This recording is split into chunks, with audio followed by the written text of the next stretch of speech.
Hare Krishna, Radhe Radhe. Welcome back to my प्यारी Shrimati Radha Rani channel. तो हम इसमें पढ़ रहे हैं प्रभुपाद लीलामृत भाग 1 और अध्याय है हमारा 23, जिसका नाम है श्रीमन प्राइस का मामला। तो श्रीमन प्राइस जो है एक बिल्डर है,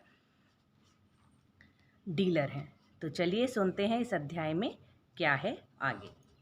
तो न्यूयॉर्क में स्वामी जी के जो शिष्य थे वो आश्चर्य में थे कि स्वामी जी की अनुपस्थिति में भी जो सारा कार्य है वो अच्छे से हो रहा है।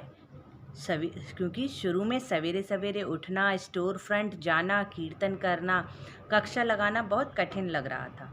लेकिन स्वामी जी के बिना हर चीज़ खाली लगती थी।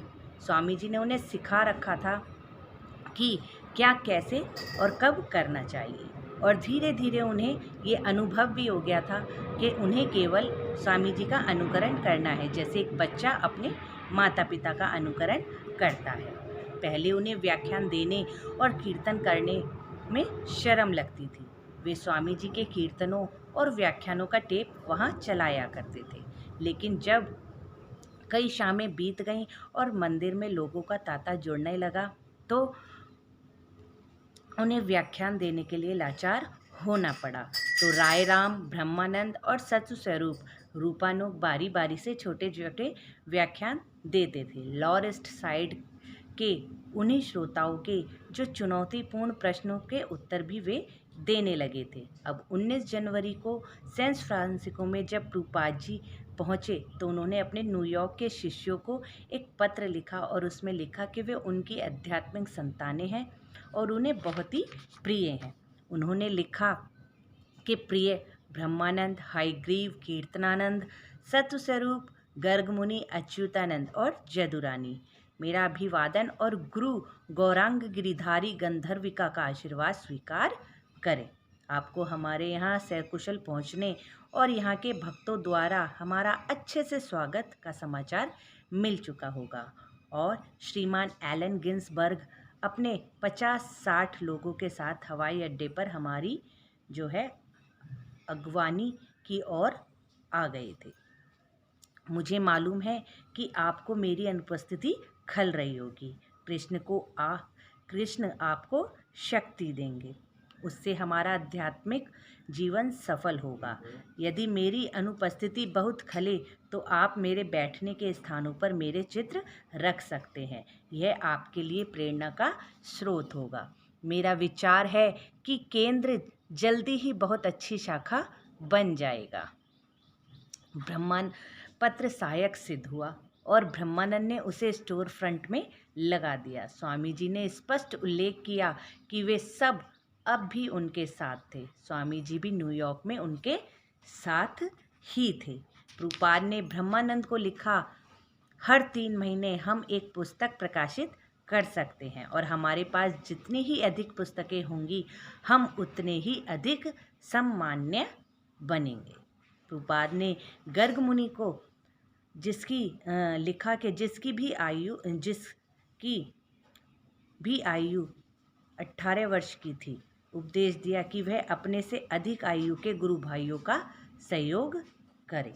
और प्रभुपाद ने जदू रानी को लिखा कि मैं तुम्हें हमेशा सबसे अच्छी लड़की के रूप में याद करता हूँ, क्योंकि तुम कृष्ण की सेवा में इतनी भक्ति के साथ लगी हुई हो कि मैं तुमसे बहुत ही प्रसन्न हूँ। तो जदू रानी ने प्रभुपाद को सूचित किया कि उसके एक मित्र लड़के ने उसे धोखा दिया था। शील प्रभुपाद ने उत्तर में उसे लिखा, अच्छा हो कि तुम कृष्ण को अपना पति मान लो और वे कभी विश्वासघात नहीं करेंगे, इसलिए अपने आप को 24 घंटे कृष्ण की सेवा में लगाए रखो। तुम जान जाओगी कि तुम हर तरह से प्रसन्न हो। 2-3 दिन तक बर्फानी तूफान चलता रहा और प्रभुपाद जी उन्हें पत्रों के द्वारा जवाब देते रहे। जब तक प्रभुपाद न्यूयॉर्क में उपस्थित थे, एक नया मकान खरीदने के प्रयत्न कर रहे थे, लेकिन उनके वहां से जाते ही एक समस्या उत्पन्न हो गई। प्रभुपाद ने सैन फ्रांसिस्को के लिए प्रस्थान के बाद ही ब्रह्मानंद ने श्रीमान प्राइस को $1000 दिए थे और श्रीमान प्राइस ने वचन दिया था कि वे मकान प्राप्त करने में भक्तों की सहायता करेंगे। जब प्रभुपाद को ये मालूम हुआ तो वे चिंतित हो गए। बिना किसी समझौते के $1000 दिया गया खतरे में पड़ गया है। मुझे मालूम है कि आप भरसक प्रयत्न कर रहे हैं, लेकिन निर्णय लेने में भूल हुई है।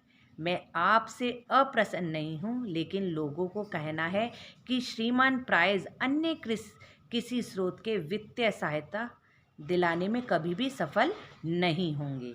वे केवल एक के बाद एक बहाना करके समय निकाल रहे हैं, इसलिए आपने जो कुछ उन्हें दे दिया है उसके अलावा एक पैसा भी आगे ना दें।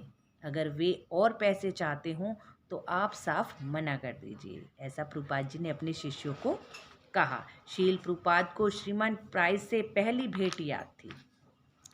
पहली भेंट में प्रभुपाद को योर एक्सीलेंसी महामहिम कहकर संबोधित किया था श्रीमान प्राइस ने। अकेले इस संबोधन के कारण ही प्रभुपाद का उस पर से विश्वास उठ गया था।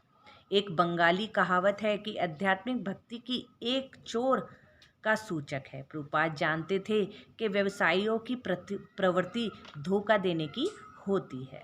प्रभुपाद के अमरीकी शिष्य सांसारिक मामलों में सीधे साधे थे। इस समय वे उनसे परामर्श लिए बिना एक गलत धंधे में फंस गए थे। प्रभुपाद को चिंता थी कि सैन फ्रांसिस्को में उनके प्रचार को खतरा पैदा हो सकता है। ब्रह्मानंद शायद गलत वादों पर चल रहे थे। ब्रह्मानंद श्रीमान प्राइस को एक विरल व्यक्ति मानते थे जो एक सफल आदमी थे और भक्तों की सहायता करना चाहते थे। दूसरे किसी सम्मानित व्यवसायी ने उनके प्रति कभी कोई रुचि नहीं प्रदर्शित की थी, लेकिन श्रीमान प्राइस ने उनकी बातें सुनी और सहानुभूति दिखाई थी। वे भक्तों को हरे कृष्ण कहकर अभिवादन किया करते थे। ब्रह्मानंद को भक्तों की कमज़ोर आर्थिक और सामाजिक स्थिति भली भांति से पता थी। वे सभी पहले के हिप्पी थे और गरीब थे, लेकिन श्रीमान प्राइस संपन्न व्यक्ति थे। ब्रह्मानंद, जो हर सप्ताह श्रीमान प्राइस से कई बार मिलते थे, ऊंची आशाएं लेकर प्रसन्नता से फूले हुए लौटते थे। उन्हें उम्मीद थी कि इस संपन्न व्यक्ति के संरक्षण में कृष्ण भावनामृत आंदोलन भारी सफलता प्राप्त कर सकेगा। एक रात ब्रह्मानंद ने बताया कि उन्हें श्रीमान प्राइस को $1000 क्यों दिया। श्रीमान प्राइस ने काम शुरू करने के लिए कुछ धन की मांग की थी। यह धन पेशगी के तौर पर थी। श्रीमान प्राइस जो हैं अब खुश थे। एक लड़के ने पूछा कि क्या कोई रसीद या लिखित अनुबंध है। स्वामी जी ने उन्हें सिखाया था कि उन्हें रसीदों का इस्तेमाल करना चाहिए। ब्रह्मानंद ने बताया कि उन्होंने श्रीमान प्राइस से लिखित अनुबंध की चर्चा की थी, लेकिन इस मामले पर बल नहीं दिया था, क्योंकि वे श्रीमान प्राइस से न केवल व्यावसायिक वार्ता चला रहे थे, वरन उनके साथ संबंध का अनुशीलन भी कर रहे थे। श्रीमान प्राइस एक शुभ चिंतक थे, एक मित्र थे उनके। जब कीर्तनानंद और रायराम सैन फ्रांसिस्को से न्यूयॉर्क लौटे तो उन्होंने ब्रह्मानंद से विचार विनिमय किया। जब ब्रह्मानंद श्रीमान प्राइस के पास गए तो उन्होंने विश्वास दिलाया कि यदि किसी परिस्थिति वश मकान उन्हें नहीं मिला तो वे कम से कम $750 उन्हें वापस कर देंगे। शेष $250 भक्तों के काम से यात्रा में खर्च हो गए थे, परंतु उन्हें मकान मिलकर रहेगा। श्रीमान प्राइस ने विश्वास दिलाया। शील प्रभुपाद को नवीनतम गतिविधियों का पता चला तो अपने शिष्यों की आशावादिता से वे सहमत नहीं हुए। उन्हें ये चीज़ अच्छी नहीं लगी। शील प्रभुपाद ने गर्ग मुनि को यह भी आदेश दिया कि बैंक में जो $10,000 थे उन्हें वह बचा कर रखे और कभी भी इतना धन नहीं निकालें कि अवशेष राशि $6,000 से कम रह जाए। शील प्रभुपाद के संदेह की पुष्टि हो गई जब श्रीमान प्राइस ने उन्हें धन के लिए लिखा। यदि श्रीमान प्राइस के पास इतना धन था तो प्रभुपाद ने तर्क दिया, तो वे प्रभुपाद को धन के लिए क्यों लिख रहे हैं।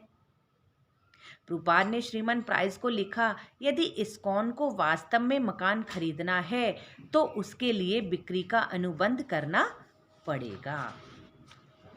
शील प्रभुपाद ने जो कुछ वे कर सकते थे किया। लड़के इतने मूर्ख थे कि वे उनकी बात तक नहीं सुनते थे, लेकिन धन का संग्रह उन्होंने स्वयं किया था। यदि उनके आदेशों के बावजूद उन्होंने उसे खो दिया तो वे और अधिक सहायता क्या कर सकते थे। इसलिए वे सैन फ्रांसिस्को में अपना प्रचार कार्य करते रहे। न्यूयॉर्क में लड़कों को भी परामर्श देते रहे, जिसमें वे कीर्तन के माध्यम से सफलता प्राप्त करने में विश्वास करने लगे। हरे कृष्णा। तो ये था आज का अध्याय। राधे राधे।